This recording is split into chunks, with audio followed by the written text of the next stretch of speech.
नमस्कार, सुप्रभात। आज समाज के इतने बड़े बड़े लोग जो इतने विद्वान, अपने अपने क्षेत्रों के प्रकांड पंडित और जो विभिन्न क्षेत्रों के ज्ञाता यहाँ पहुँचे हैं, उन सभी का इस प्रेम धाम के प्रांगण में हार्दिक अभिनंदन और स्वागत। जैसा कि सबने कहा, मेरा भी ये मानना है, क्योंकि मेरा तो बाल्यकाल गुरुकुल में बीता, प्राकृतिक वातावरण में। उसके बाद पढ़ाई के उपरांत देश सेवा में लगे, भारतीय वायुसेना की सेवा की 32 साल।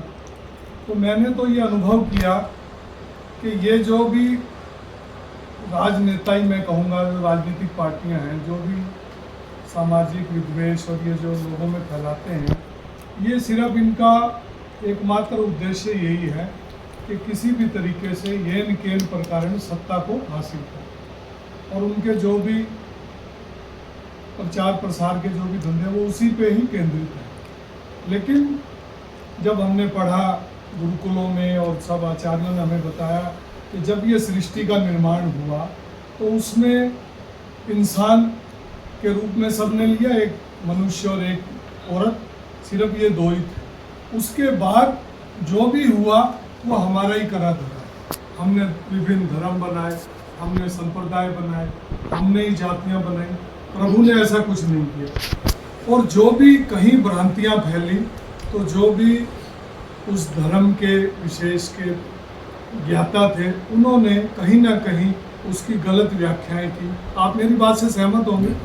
उन्होंने गलत व्याख्याएं की, क्योंकि जो अशिक्षित लोग थे उन्होंने उस व्याख्या के हिसाब से ही अपने आप को, तो जितना उन लोगों ने धर्म के ऊपर और अपने धर्म को प्रचारित प्रसारित करने पे ध्यान लगाया, जोर लगाया, पैसा लगाया, जो भी किया, उतना अगर वो इंसान बनाने में करते तो शायद ये समस्या उत्पन्न नहीं होती।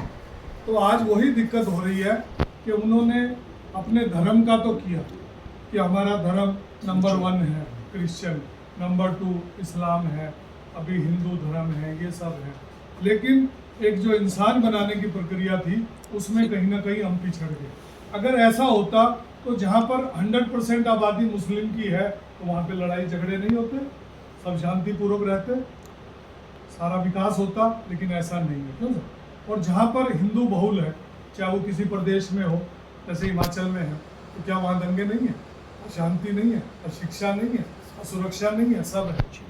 क्योंकि हमारी भावनाएं जो हैं वो कहीं ना कहीं इंसानियत वाली नहीं है।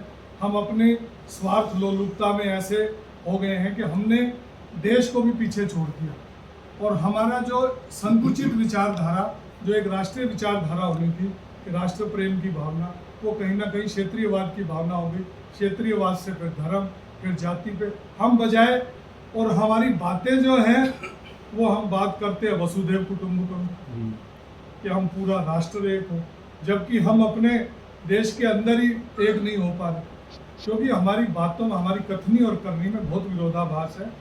और यही हमारे जो विकास का एक जो कारण है, नहीं हो पा रहा हमारा बौद्धिक विकास, इसी वजह से हो रहा है। और अभी मैं रिटायरमेंट के बाद पिछले 7-8 वर्षों से भाई साहब से जुड़ा हूँ। तो जब इनसे जुड़ा तो मैंने देखा प्रकृति का, क्योंकि मैंने फौज में रहते हुए पूरे भारत में तकरीबन हमने किया, हमारे सब जगह हैं यूनिट जाते, तो मैंने देखा वहाँ पर हम हिंदू, मुस्लिम, सिख, ईसाई सब, मेरे इतने दोस्त हैं मोहम्मदन, हम उनके साथ खाते हैं। मैं ब्राह्मण हूँ, मैंने कभी भेदभाव नहीं किया। आज भी उस्मान जी मेरे साथ हैं, के साथ बैठते हैं, उठते हैं, खाते हैं, कुछ नहीं है। हमारे साथ क्रिश्चियन भी थे ना, हमारे मेस में कुछ है ना कुछ है। तो जब वहाँ